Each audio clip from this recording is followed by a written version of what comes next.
great to have the Reverend Jesse Jackson of Operation Rainbow Push. Reverend, great to have you back on the show. Welcome back. Good to be with you again, sir.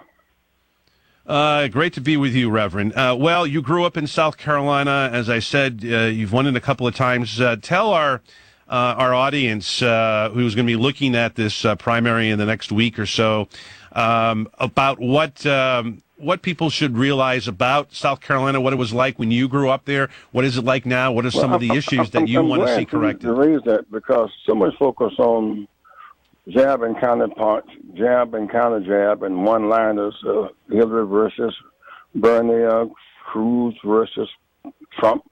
1 million people are in poverty in that state. 1 million people in poverty who are Medicaid eligible. 250,000 have no health insurance.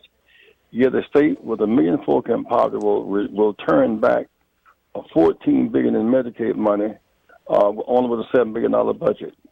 The governor, she was born in Bamberg, South Carolina. Her hospital she was born in has closed because they will not accept affordable care money, for example. State 30% African American, prisons 70% African American, with prison lease programs 25% prison labor. So there are some real challenges there, but they're bottom-up challenges, not just top-down, not just headliners and jabbing and counter-jabbing.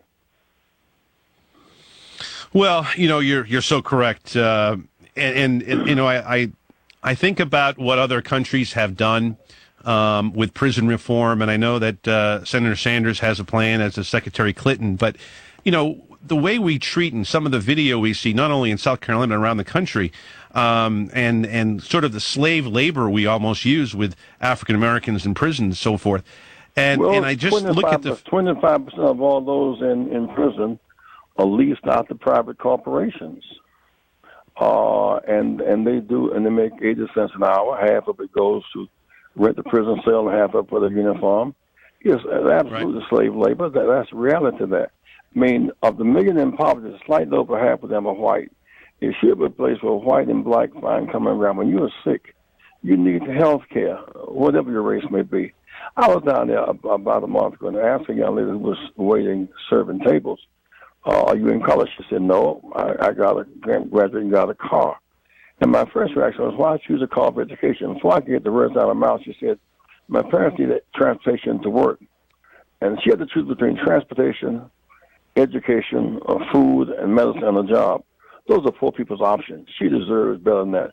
Why would you turn away $14 billion and close hospitals and turn away 60,000 jobs with the state 1/4 in poverty? It's irrational. It certainly is. Talking with Reverend Jesse Jackson, Operation Rainbow Push, of course, a presidential candidate in 1984 and 1988. You look back at that 1988 campaign, Reverend, and Bernie Sanders had endorsed you. It was a climate in which there were not a lot of politicians, particularly who were white, frankly, who didn't come out. Talk to me about that and what that time, what it's like back then, and Bernie what we're dealing with today.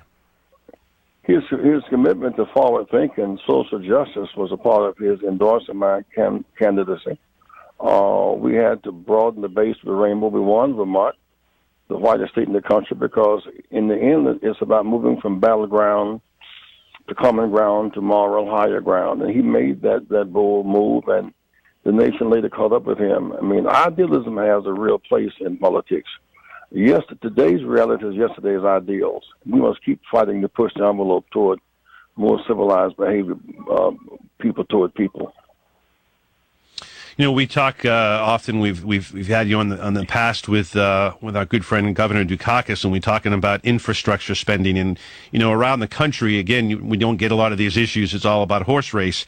But to invest in not only in a place like South Carolina, but in a place where you have your headquarters in the great city of Chicago. I mean, we have horrendous violence in the South Side. It's almost two different cities.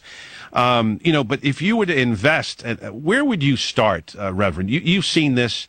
We've seen promises from Democrats and Republicans, as well. But where would you, if you were given the opportunity to say, look, we need to take five of the biggest cities in the country where we have seen drugs and crime and low economic, where would you start?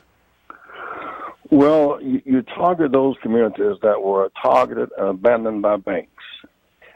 Banks were bailed out and people left out, but they lost their homes and they ran down into disrepair. If that were a commitment to just remove the lead paint, you would put thousands back to work.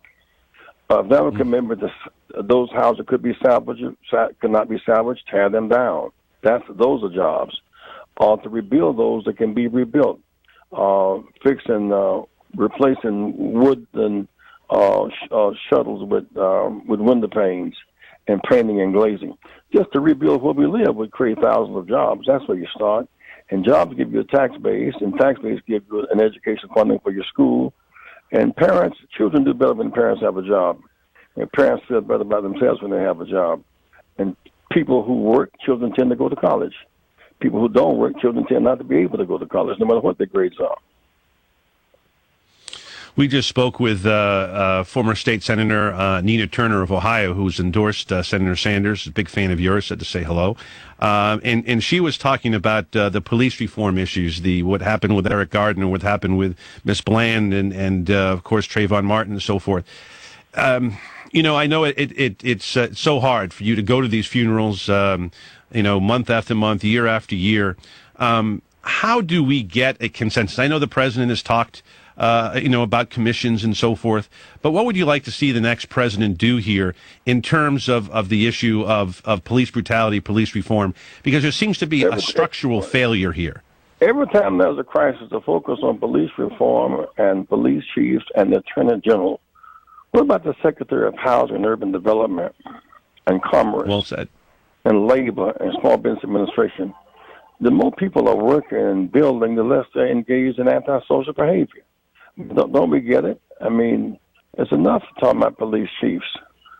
People who are working don't need to be contained. They need to be expressing themselves.